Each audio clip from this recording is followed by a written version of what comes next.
स्वागत है। बौद्ध साहित्य में इस स्थान को ऋषिपतन के नाम से जाना जाता है। यहाँ अनेक ऋषियों ने तपस्या की, योग साधना की और निर्वाण प्राप्त कर यहाँ की मिट्टी को पावन कर दिया।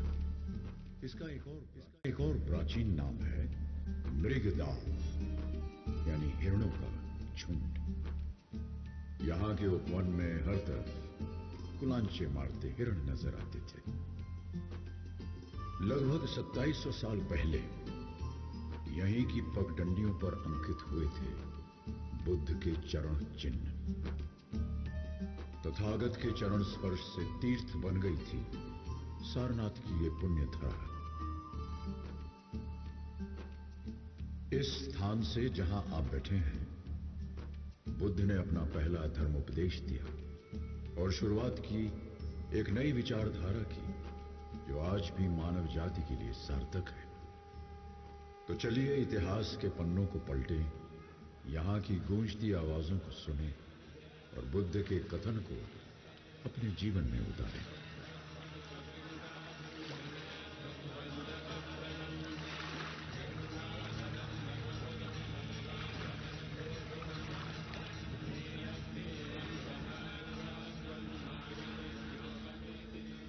कुछ ही दूर एक शहर है, दुनिया के सबसे प्राचीन शहरों में से एक शहर, जो इतिहास में कई नामों से जाना गया। सबसे पहले काशी, फिर बनारस और अब वाराणसी।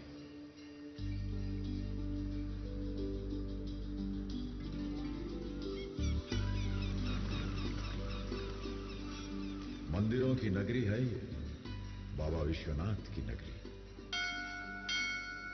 हर शाम शहर के अनगिनत घाटों पर भगवान को अर्पित संध्या आरती के असंख्य दिए जगमगा उठते हैं। आरती की ध्वनि जो मन को शांति प्रदान करती है। शहर एक अनोखा रूप धारण कर लेता है।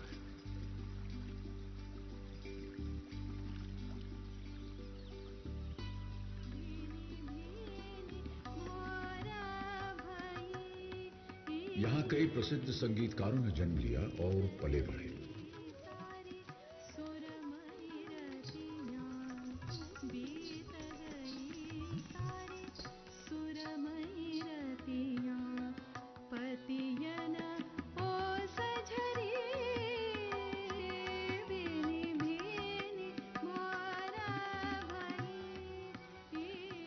युगों से विश्व का आध्यात्मिक केंद्र रहा है ये शहर। 1916 में स्थापित बनारस हिंदू विश्वविद्यालय एशिया के सबसे बड़े विश्वविद्यालय के रूप में प्रसिद्ध है। वर्षों से जलती चिता की आग, मणिकर्णिका घाट। मान्यता है यहां पार्थिव शरीर का दाह संस्कार करने से मोक्ष की प्राप्ति होती है।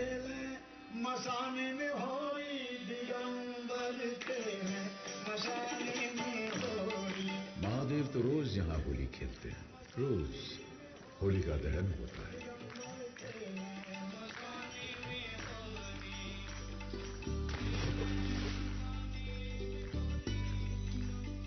जिंदगी से धड़कती उमंगें सजोई ये गलियां, यहीं तो बसा करते थे कबीर, बसे थे तुलसीदास। मनुष्य के हाथों ने बनाई ये अभूतपूर्व नगरी, और वो ही शांति की तलाश में गंगा में डुबकी लगा तन और मन की शुद्धि पाने, आध्यात्म की जिज्ञासा लिए यहां खींचा चला आता है।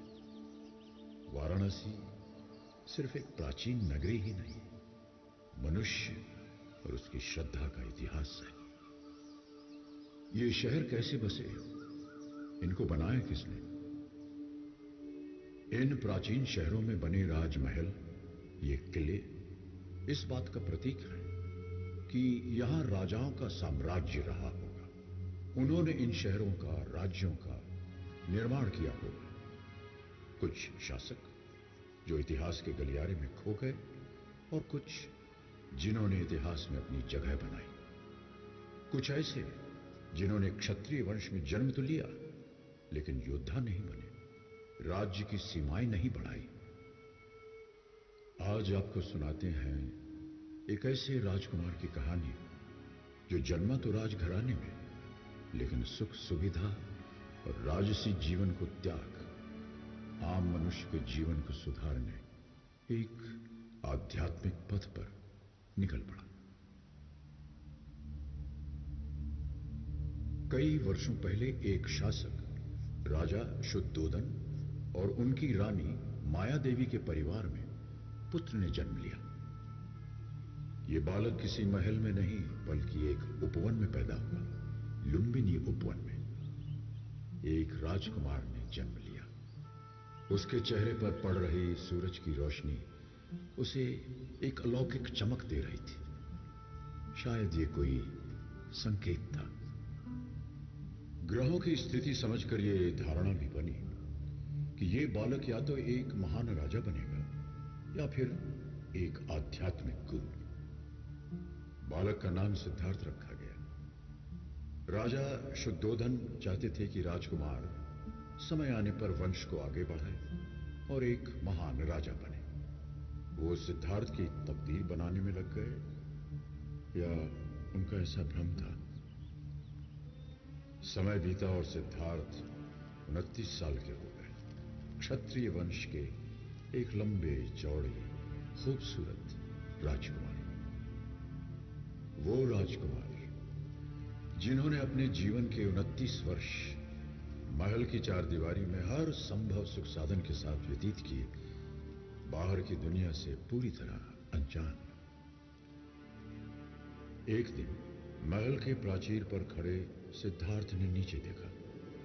उन्होंने वो देखा जो आज तक नहीं देखा था, जो शायद उनकी कल्पना से भी परे था।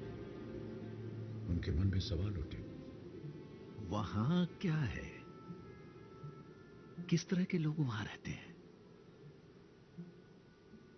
किस तरह की चीजें हैं?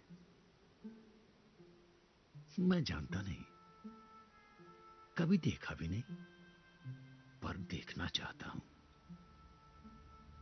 एक दिन चुपचाप महल से निकलकर अपने एक साथी के साथ सिद्धार्थ उस नई दुनिया में आए। यहां तो हवा बिल्कुल वैसी है जैसी हवा में हम रोज सांस लेते हैं। पेड़ और फूल भी वैसे ही जैसे महल के बागीचों में है। इस बहते हुए पानी की कलकल, इसका रंग भी बिल्कुल वही। राजकुमार को एक बीमार आदमी दिखाई दिया। सिद्धार्थ विचलित हो गए और अपने मित्र से पूछा, ये आदमी ऐसा क्यों दिख रहा है? राजकुमार, यह आदमी स्वस्थ नहीं है, बीमार है। कुछ आगे बढ़े, उन्होंने एक बूढ़ा आदमी देखा। इस आदमी की ऐसी अवस्था क्यों? इसकी उम्र हो चली है राजकुमार, काफी उम्र हो गई है। आगे जाकर एक व्यक्ति का मृत शरीर देखा। ये व्यक्ति ऐसे क्यों पड़ा है? साथ बैठे लोग ये क्या कर रहे हैं? इस व्यक्ति का जीवन शेष हो गया राजकुमार। साथ बैठे लोग इसके परिवार के सदस्य हैं, शोकाकुल हैं, वेदना में हैं। जिन लोगों को मैं जानता हूं, जो मेरे परिवार के सदस्य हैं, महाराज, मेरे पिता, परिवार के अन्य लोग, वो मेरे दोस्त जिनके साथ मैं बड़ा हुआ हूं, क्या सभी के साथ यही होगा? सबके साथ? राजकुमार, बुढ़ापा तो सब पर आएगा। हम सभी कभी न कभी बीमार भी होंगे और हम सभी को मृत्यु भी प्राप्त होगी। महल के अंदर की दुनिया उन सच्चाइयों से परे थी जिनसे सिद्धार्थ का आज सामना हुआ था। उनकी दुनिया आज टूटकर बिखर गई। वो शोक में डूब गए। वो उन सभी दृश्यों के जवाब चाहते थे जो उन्होंने महल के बाहर देखे थे। उन्हें इस बात का आभास हुआ कि अभी तो बहुत कुछ देखना है, समझना है, जानना है।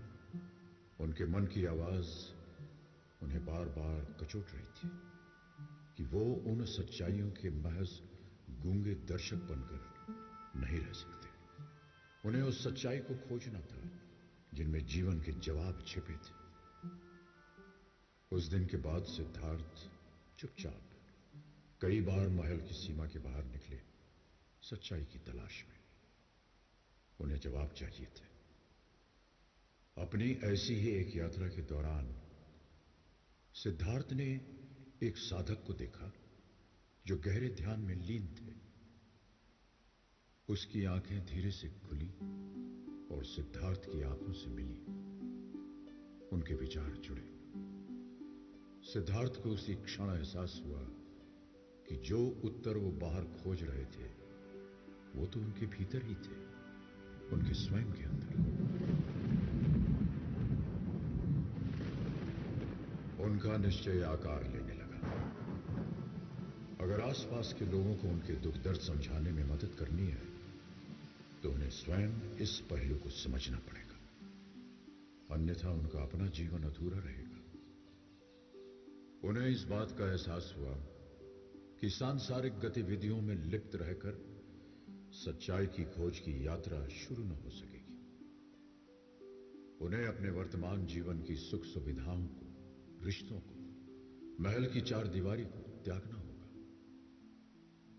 एक रात सिद्धार्थ चुपचाप अपनी पत्नी, पुत्र और महल को छोड़कर विलासिता और सुखों से भरे जीवन को त्याग कर एक साधक बन गए।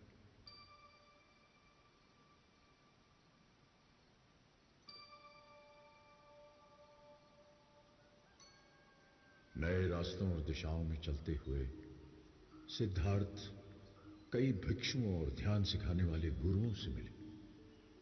उनकी पद्धति सीखी और उसमें महारत हासिल की। वो गहरे ध्यान में लीन होते गए। एक आश्रम में 5 भिक्षुओं के एक दल ने उन्हें ध्यान की इस अवस्था में देखा। उन्हें लगा कि ये व्यक्ति बुद्ध बनेंगे और यदि इस प्रक्रिया में वो उनके साथ रहे, उनसे जुड़े रहे, तो उन्हें भी विवेक और ज्ञान की प्राप्ति होगी। ये कौन है? चेहरे पर इतनी शांति, अपने चारों तरफ की ध्वनि से अनजान, अपनी तपस्या में लीन। इनका अनुसरण करना चाहिए। इनके साथ रहें तो हमें भी ज्ञान की प्राप्ति होगी। वो सिद्धार्थ के पहले अनुयायी बने। कौंडिन्य, महानमन, वप, भद्दिदय और अश्वजीत। इन्होंने सिद्धार्थ का अनुसरण किया, उनकी सेवा की और ज्ञान प्राप्त किया। सिद्धार्थ की साधना चलती रही, लेकिन लगभग 6 वर्ष के बाद भी उन्हें अपने प्रश्नों का जवाब नहीं मिला। उनको एहसास हुआ कि मंजिल बहुत दूर है और समय एकमात्र जीवन काल है। वो चाहते थे कि उनके आसपास के लोग जन्म, मृत्यु और उसके बीच के काल को समझें, जीवन के सार को समझें। उनके लिए जीवन का सार एक दिए के समान था। अगर हम एक दिया जलाते हैं तो कुछ समय पश्चात वो बुझ जाता है, पर अगर हम एक दिए से अनेकों दिए जलाएं तो चारों ओर इतना प्रकाश फैल जाएगा कि प्रकाश सीमित नहीं रहेगा, वो औरों का जीवन भी रोशनी से भर देगा। सिद्धार्थ मानते थे कि बाहर के युद्ध को जीतने से बेहतर है भीतर के युद्ध को पहले जीता जाए। एक बार यदि मन की शांति प्राप्त हो जाए तो उसे कोई चुरा नहीं सकता। वैसे ही हमारे भीतर का आनंद, जो परछाई बनकर हमारे साथ रहता है, हमें कभी नहीं छोड़ता। एक दिन सिद्धार्थ अपने आखिरी आश्रम से निकल पड़े। अपने आप ही इस भीतर के युद्ध को जीतने के लिए और उनके पीछे पीछे चल पड़े पांचों भिक्षु कि वो बिहार के उरुवेला नामक गांव जा पहुंचे। बिना कुछ खाए पिए निराहार रहते हुए उन्होंने तपस्या आरंभ कर दी।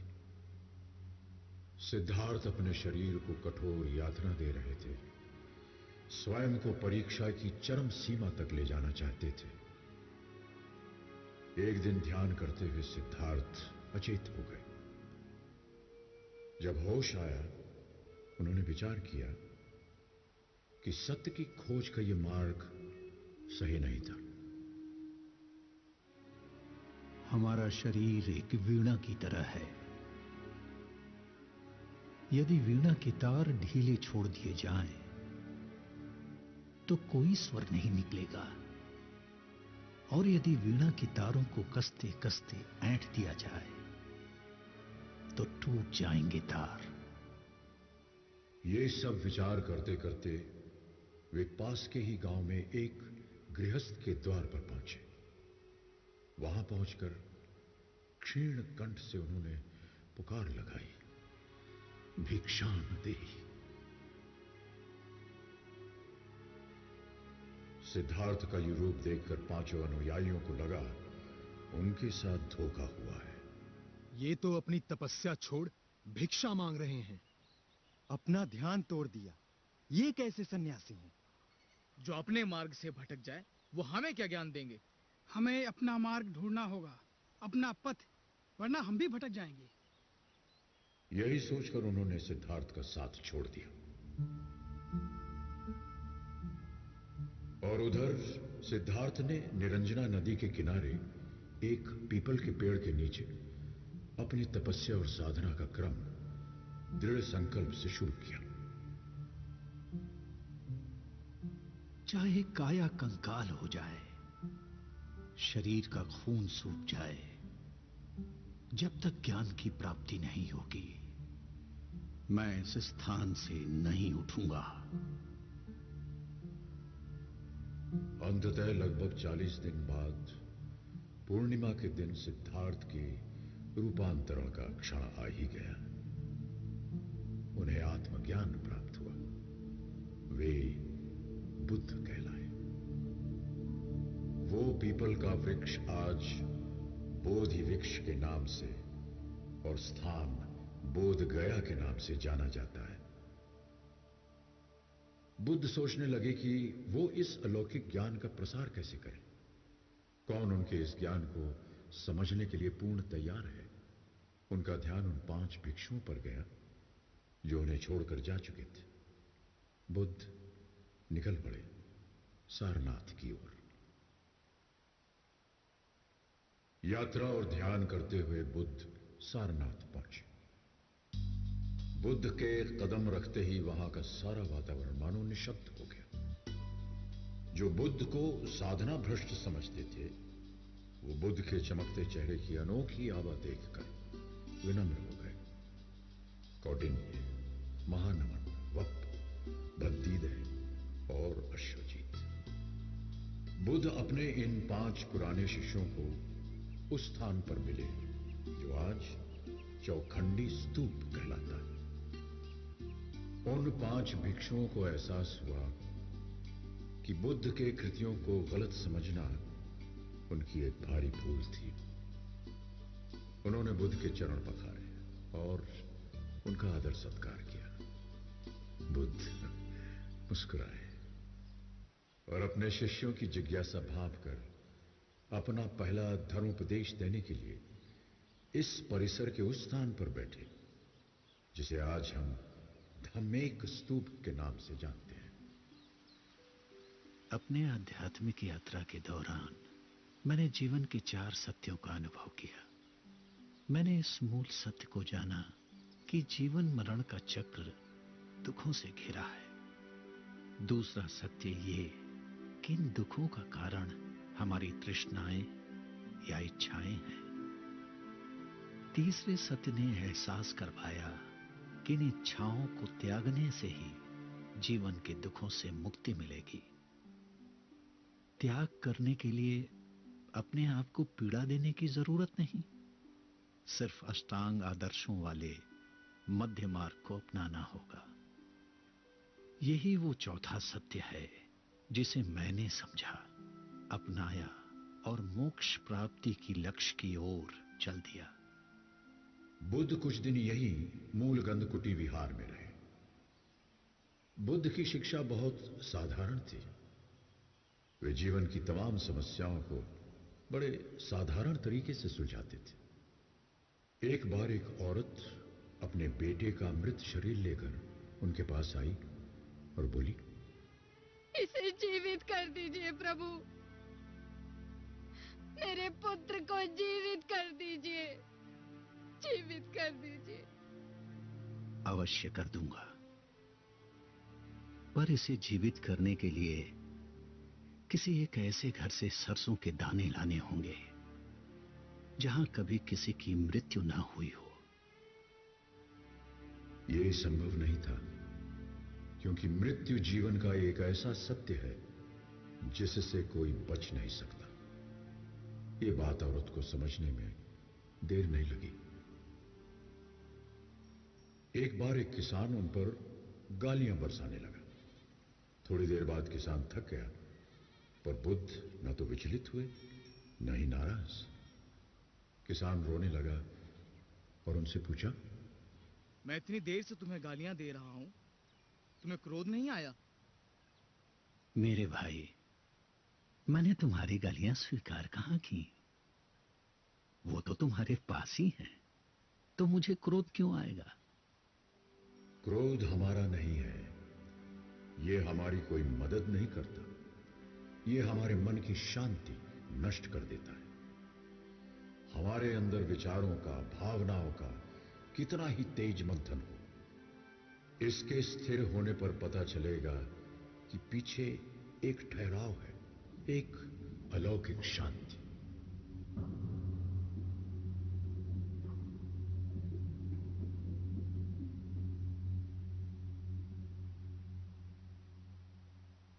बुद्ध ने अब अपना जीवन हर तरह के लोगों को समर्पित कर दिया था।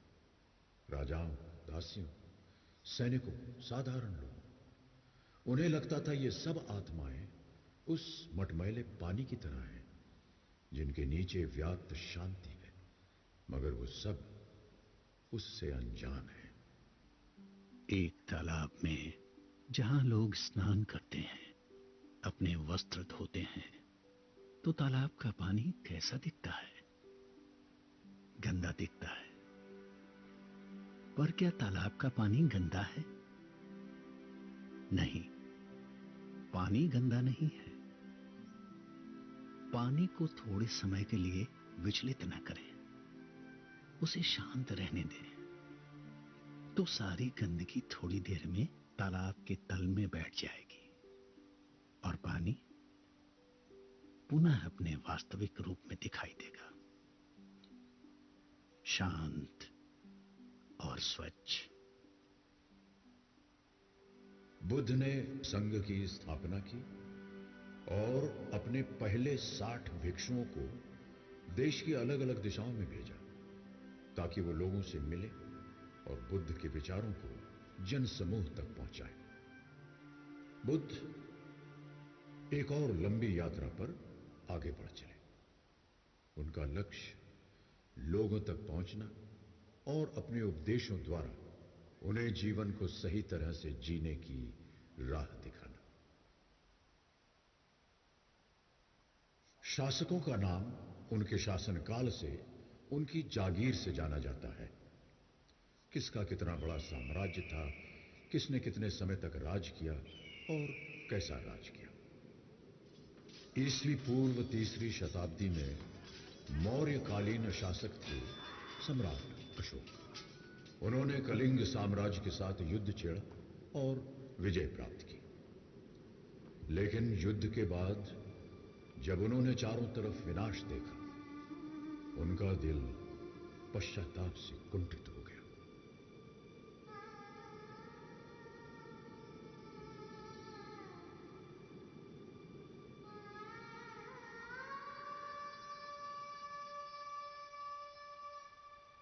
इतना विध्वंस, इतना विनाश अब और नहीं। अब युद्ध नहीं।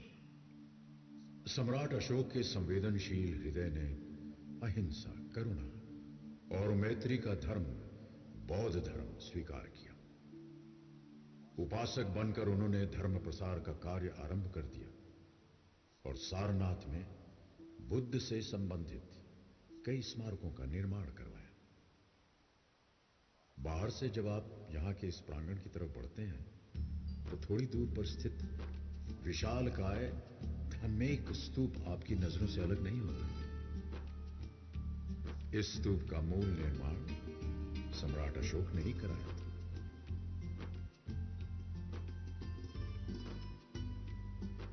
सारनाथ में एक विशाल स्तंभ के कुछ अंश आज भी हैं, जिसे सम्राट अशोक ने बनवाया था।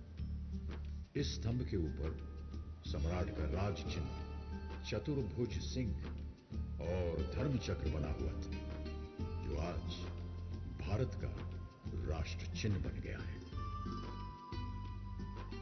सम्राट अशोक ने धर्मराज का स्तूप और बौद्ध भिक्षुओं के रहने के लिए विहारों का निर्माण करवाया।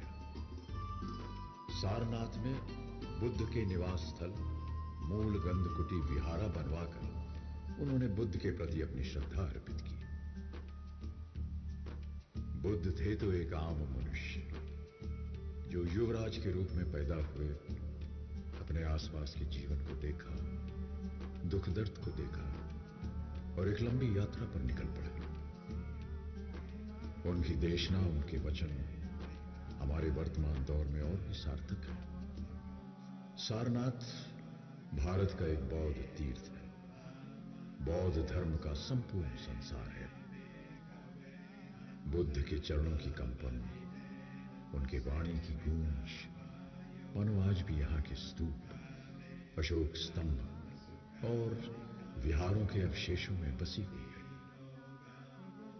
विश्व का गौरव, संस्कृति का सार, सारनाथ।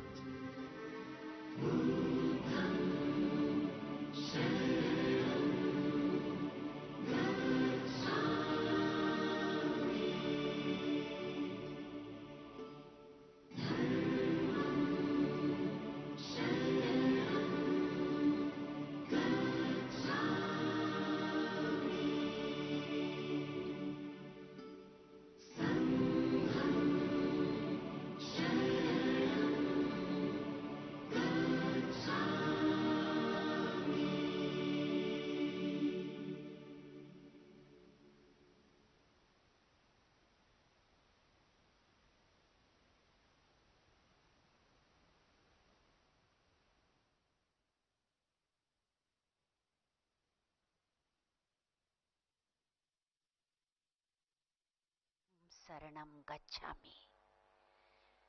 ये ध्वनि अभी भी चारों ओर गूंज रही है। एक अलौकिक शांति विस्तार पा चुकी है। माननीय प्रधानमंत्री महोदय के साथ इस अद्भुत कार्यक्रम को देखना